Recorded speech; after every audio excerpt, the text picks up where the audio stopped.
Art knows of no age. कला किसी की उम्र की मोहताज नहीं होती।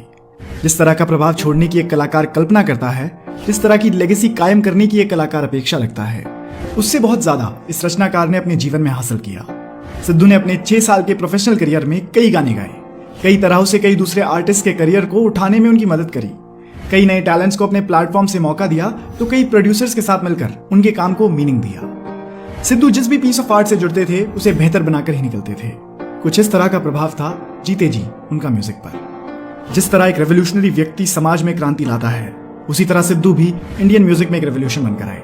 उन्होंने हमेशा अपने प्लेटफॉर्म, अपने काम और प्रोफेशनली अपनी लेगेसी पर जोर दिया। उन्होंने कम समय में इतना ज्यादा इंपैक्ट कुछ इस तरह छोड़ा जैसे मानो उन्हें जिंदगी की अनप्रेडिक्टेबिलिटी का एहसास था।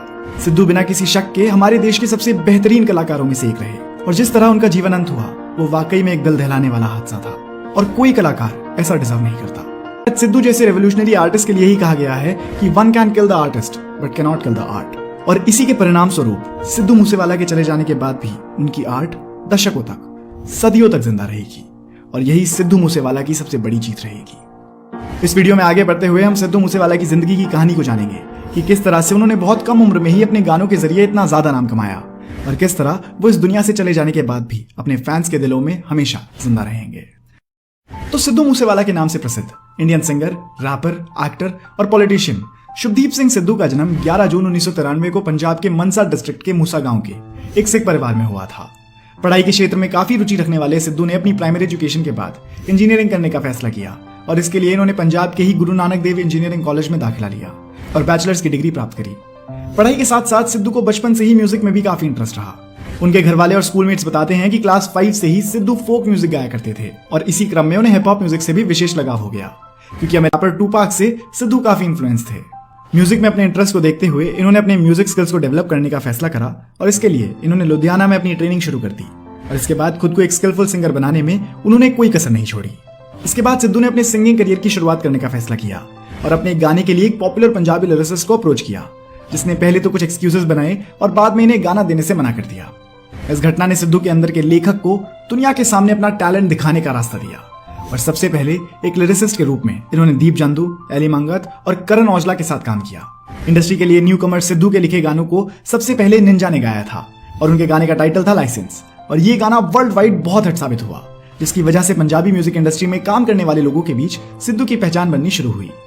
इसी दौरान साल 2016 में अपने इंजीनियरिंग कोर्स को कंप्लीट करने के बाद एक 1 ईयर स्टडी कोर्स के लिए इनका कनाडा जाना हुआ, और कुछ सालों तक लिरिसिस्ट के रूप में काम करने के बाद अब इन्होंने सिंगिंग के जरिए ऑडियंस तक पहुंचने का फैसला किया, और 20 सितंबर 2017 को अपना debut track G wagon release किया। इसके कुछ ही दिनों बाद 10 अगस्त 2017 को रिलीज हुआ इनका अगला ट्रैक सो हाई, और ये इनके करियर का ब्रेक थ्रू बन गया। इस गाने की वजह से इनकी पॉपुलैरिटी काफी बढ़ गई, और अब तक करीब 48 करोड़ लोगों के द्वारा सिर्फ यूट्यूब पर इनके इस म्यूजिक वीडियो को देखा जा चुका है। इसके बाद इस्सा जट, टोचन, सेल्फ मेड, फेमस और वार्निंग शॉट जैसे कई सिंगल्स के साथ इन्होंने अपने म्यूजिक करियर को आगे बढ़ाया और खुद को पंजाबी म्यूजिक इंडस्ट्री में एक इंडिपेंडेंट आर्टिस्ट के तौर पर एस्टैब्लिश करा। इसी साल एक पंजाबी बायोग्राफिकल मूवी के लिए इनका पहला फिल्म साउंड ट्रैक भी रिलीज हुआ। इसका टाइटल था डॉलर। साल 2018 में इनकी डेब्यू एल्बम PBX1 भी रिलीज हुई, जिसे कैनेडियन एल्बम चार्ट्स में भी लिस्ट किया गया था। इन गानों और एल्बम की वजह से साल 2018 तक सिद्धू काफी प्रसिद्धि बटोर चुके थे, और बहुत बड़ी संख्या में व्यूअर्स के द्वारा इन्हें देखा और सुना जाने लगा।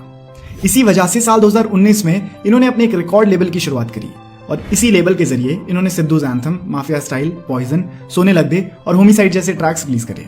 साल 2019 में ही स्पॉटिफाई ने इन्हें मनिंदर बुत्तर और करण औजला के साथ most popular artist in Punjab की लिस्ट में शामिल किया। इसके बाद मई 2020 में इन्होंने अपनी दूसरी एल्बम स्निचेस गेट स्टिचेस की भी अनाउंसमेंट कर दी, और इसी साल रिलीज हुए डियर मामा, बम्बिया बोले, गेम और ओल्ड स्कूल जैसे गानों ने इनकी पॉपुलैरिटी को और बढ़ाया, और इसी वक्त से देश के हर कोने में इनके गाने सुने जाने लगे। बड़े बड़े बॉलीवुड सेलिब्रिटीज ने भी सिद्धू के काम की तारीफ करी, और वो भी सिद्धू के गानों पर ग्रूव करते हुए दिखने लगे। इसी के साथ स्टाइल और ट्रेंड बन गए थे सिद्धू। इसके बाद साल 2021 में इन्होंने अपनी तीसरी एल्बम मूव स्टेप रिलीज करी, जिसमें टोटल 32 गाने शामिल थे। इसी साल सिद्धू ने वायरलेस फेस्टिवल में भी परफॉर्म करा।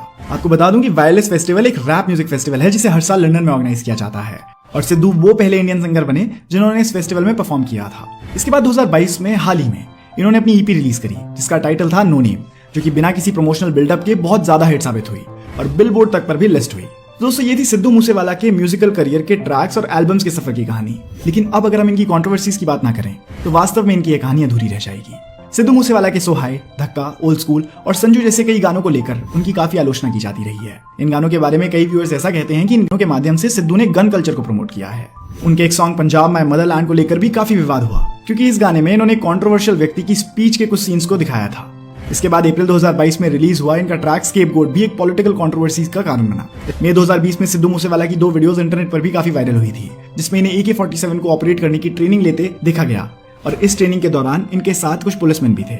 इस वीडियो के वायरल होते ही आर्म्स एक्ट के तहत इनके खिलाफ कई केसेस रजिस्टर किए गए, पर बाद में कोई भी स्ट्रॉन्ग केस ना होने की वजह से सिद्धू ने बेल ग्रांट करवा ली।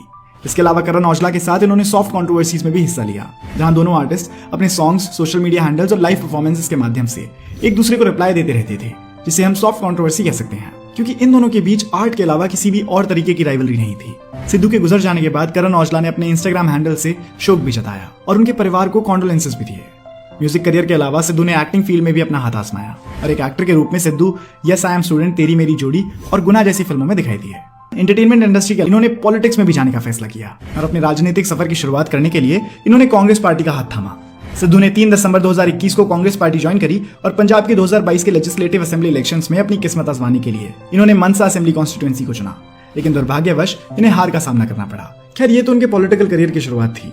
निश्चित ही वो पॉलिटिक्स में भी काफी आगे जा सकते थे और म्यूजिक करियर में भी इन्हें बहुत आगे जाना था, लेकिन 29 मई 2022 की एक खबर ने इन सभी संभावनाओं पर रोक लगा दी। 29 मई को जब अचानक ये खबर आई कि सिद्धू मूसेवाला की हत्या कर दी गई है, तो पूरे पंजाब में खौफ की स्थिति पैदा हो गई और पूरा देश सदमे में चला गया। मीडिया रिपोर्ट्स की माने तो ट्रैवलिंग के दौरान एक प्री प्लानिंग के साथ इन पर करीब 30 राउंड फायरिंग की गई और मौके पर ही सिद्धू मूसेवाला की मौत हो गई। वहीं इनके साथ के 2 लोग घायल हो गए। सिद्धू के गुजर जाने के बाद कई पॉलिटिकल पर्सनालिटीज और गैंगस्टर्स का नाम उनके मर्डर से जुड़ रहा है। खैर, ये तो एडमिनिस्ट्रेशन और जुडिशरी का मामला है और समय के साथ इसका भी खुलासा हो ही जाएगा। पर जो सबसे बड़ा लॉस इस दुनिया को सिद्धू के जाने से हुआ है, अब वो कभी वापस नहीं आ पाएगा। सिद्धू के रूप में पंजाब ने, इनफैक्ट हमारे देश ने, एक उम्मीद की किरण को खोया है। एक ऐसे व्यक्ति को खोया है जो जैसे को जैसा ही बोलता था और अपनी कला के जरिए करोड़ों लोगों को छूता था। उनके मुश्किल वक्त में उन्हें एक उम्मीद देता था। इस वीडियो के जरिए हम शुभदीप सिंह सिद्धू को श्रद्धांजलि भी अर्पित करना चाहेंगे। धन्यवाद। मैं तो बच गया।